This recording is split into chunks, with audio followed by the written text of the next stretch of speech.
और ख़ासतौर से पश्चिमी उत्तर प्रदेश में ही रामपुर आता है, जहाँ के एक मुस्लिम कद्दावर नेता थे आजम खान साहब, जो आज सलाखों के बीच में है और सारा परिवार उनका सलाखों के बीच में है। रामपुर से मुस्लिम ही तो कैंडिडेट को उतारा, वो ऐसा कैंडिडेट लाए हैं वो जिससे आजम खान साहब भी खुश नहीं हैं। इससे तो ये लगता है कि उनका पैक्ट हो चुका है भारतीय जनता पार्टी से। आपको मालूम होना चाहिए कि समाजवादी पार्टी के जो राष्ट्रीय अध्यक्ष माननीय अखिलेश यादव जी हैं, उन्होंने स्टार्टिंग में एक पीडीए का नारा दिया था और स्टार्टिंग से ही पीडीए में ये समझ लीजिए कि पीडीए में जो अल्पसंख्यक थे वो तो पहले ही ख़त्म कर दिए थे उन्होंने। Social democratic party of India का इस उत्तर प्रदेश का प्रदेश उपाध्यक्ष हूँ। क्या लग रहा है कैराना में हवा कैसी लगी, यहाँ की गर्मी सर्दी कैसा महसूस हुआ? देखिए, असल मामला तो हर माहौल के वातावरण का होता है और ये 2024 के इलेक्शन का जो वातावरण है, ये ऐसा लग रहा है कि कैराना पार्लियामेंट में एक नई लहर आई है, क्योंकि आज तक इस पार्लियामेंट में किसी भी पार्टी ने मजलूमों की, वंचित और शोषित समाज की आवाज़ नहीं उठाई।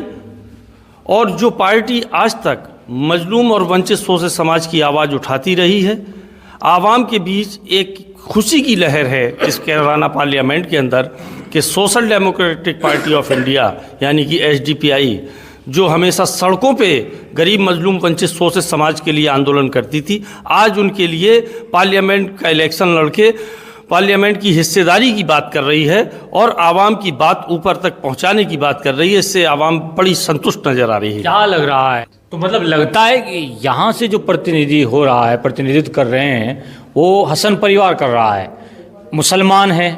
सवाल यहाँ पर फील्ड में आता है कि मुसलमान ही कैंडिडेट है तो एसडीपीआई को मुस्लिम कैंडिडेट को उतारने की क्या ज़रूरत पेश आई? देखिए, पहली चीज़ तो social democratic party of India किसी एक समाज की पार्टी नहीं है और ये हमारी पार्टी का नाम ही social democratic party of India है, यानी कि हर समाज को लेकर सोशल काम करना। ये नहीं, ये मुस्लिमों की पार्टी नहीं है और मुस्लिम बेस तो है लेकिन ये मुसलमानों की पार्टी नहीं है। मुस्लिम बेस है लेकिन मुसलमानों की पार्टी, हाँ, ये सभी समाज की पार्टी है। तो क्या लगता है इकरा हसन को जो टिकट दिया गया, इसकी जो पॉपुलैरिटी है उसकी वजह से दिया गया या फिर समाजवादी को जो निशाना बनाया गया, ट्विटर पर ट्रेंड चला कि समाजवादी टिकट नहीं दे पा रही मुसलमानों को, इस वजह से टिकट मिला है?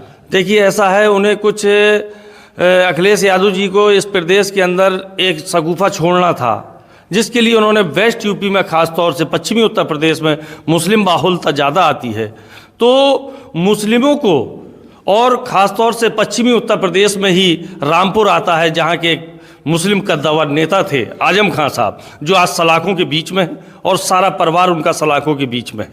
तो पीडीए की जो बात करती है वो माननीय अखिलेश यादव जी का वो सबके सामने है कि आजम खान के साथ कितना अच्छा भेदभाव उनका है। वो नज़ीर को दिखाने के लिए, ख़ास तौर से मुस्लिम समाज को गुमराह करने के लिए उन्होंने ये टिकट देके एक लॉलीपॉप टॉफ़ी दी है।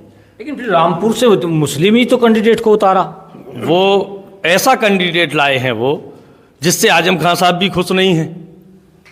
इससे तो ये लगता है कि उनका पैक्ट हो चुका है भारतीय जनता पार्टी से कि आपको हमने क्लीन चिट दे दिया है, हम ऐसी जगह ऐसे कैंडिडेट भी दे देंगे और मुसलमानों को ये साबित कर देंगे कि हमने आपको हिस्सेदारी भी दी थी।